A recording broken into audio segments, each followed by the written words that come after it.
Betty Lou Gerson and Gerald Moore in The Unexpected.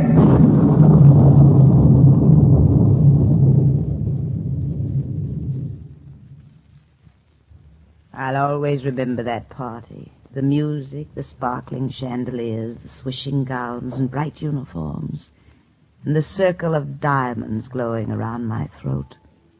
On that night I met the unexpected. The Unexpected.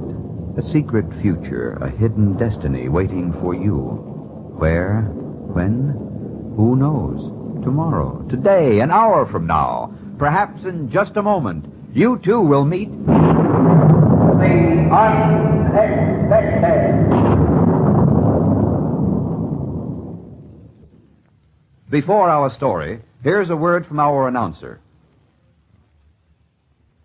Ladies and gentlemen, the producers of The Unexpected are honored to bring you a special broadcast starring the distinguished radio personalities Miss Betty Lou Gerson as Marie and Mr. Gerald Moore as Philippe, in a radio adaptation of the greatest story of the unexpected ever written, Guy de Maupassant's The Necklace.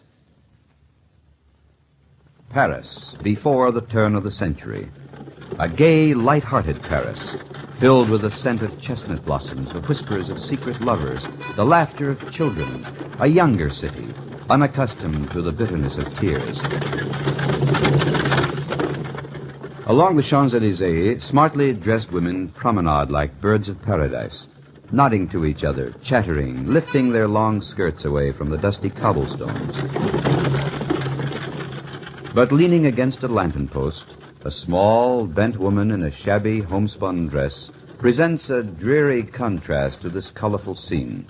She sighs, runs a work-worn hand across her eyes, and then, smiling suddenly, steps forward to accost one of the gilded passers-by. Jeanette? Jeanette, wait a moment. I'm sorry, madame. I think you must have the wrong... Aren't you Jeanette Forestier? Why, yes, I am. I was sure of it. How odd that we should meet today. You're still quite as lovely as you were 10 years ago. But, madame, you are... Marie Loisel. Don't you remember? Marie?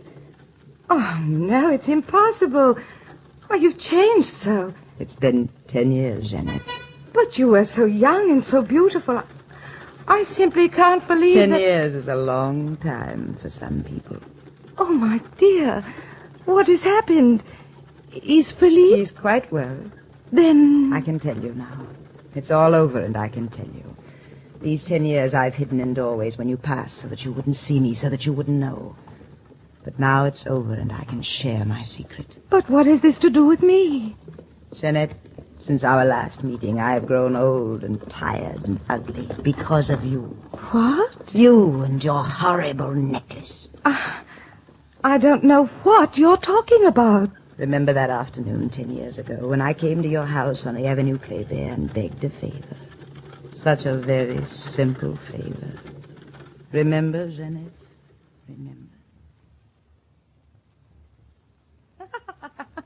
No, but of course you can have anything of mine you like, Marie. My jewels are there on the dressing table. Just take your choice. I suppose I should feel guilty borrowing from you, Jeanette, but I don't, not a bit. I shall try to convince myself the stones are really mine and that Philippe and I are rich at last, and the ball is being given for us. Foolish child. Honestly, you act as though you hadn't a sou to your name. Well, we haven't. That is, not compared to you. Oh, we make out well enough on Philippe's salary, but when I look at your house and your wardrobe and your jewels... In fact, I'll tell you a secret, Jeanette. If it weren't for the ball this evening, I wouldn't even have a new dress for the season. I told Philippe I wouldn't go unless he gave me money for some clothes. Blackmailer? Well, what else can a young wife do? Oh, Jeanette, this is a lovely pin. Take it. No, I don't think it quite suits my gown. Perhaps the pearl bracelet would be better. I don't know. What's this? Oh, how exquisite, how lovely. Do you really think so? Well, of course, it's the most beautiful diamond necklace I've ever seen. Well, then it's all settled. You shall wear the necklace at the minister's ball. Oh, Jeanette, you're the most wonderful friend. How could I ever... Oh, darling, I'll never forget what you've done for me. I swear I'll never forget it. So I wore the necklace to the ball, Jeanette.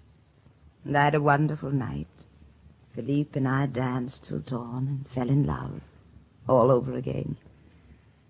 And then we walked home just as morning was poking grey fingers through the glistening streets, and the sun was painting the river with fire. My heart was still dancing as I flung my cloak on a chair, seized my mirror, and pirouetted with it in my hand, and then... Philippe? Yes, darling. It's gone. The necklace is gone.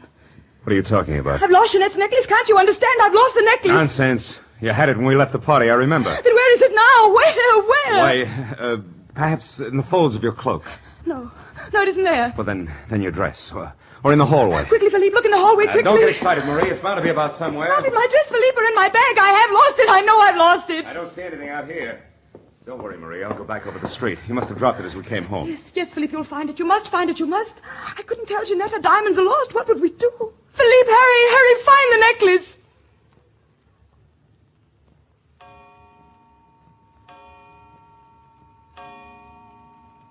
The clock was striking 4 as Philippe left. He said he'd be back in half an hour and told me to go to bed. But I couldn't rest. I sat in the stiff back chair listening to the loud ticking of the seconds. At first, I was hopeful. Philippe would find the necklace. In a few minutes, he'd be standing by my side, smiling with the diamonds glittering in his hand. But then, as the hours passed, my hopes died one by one, and I began to die a little with them.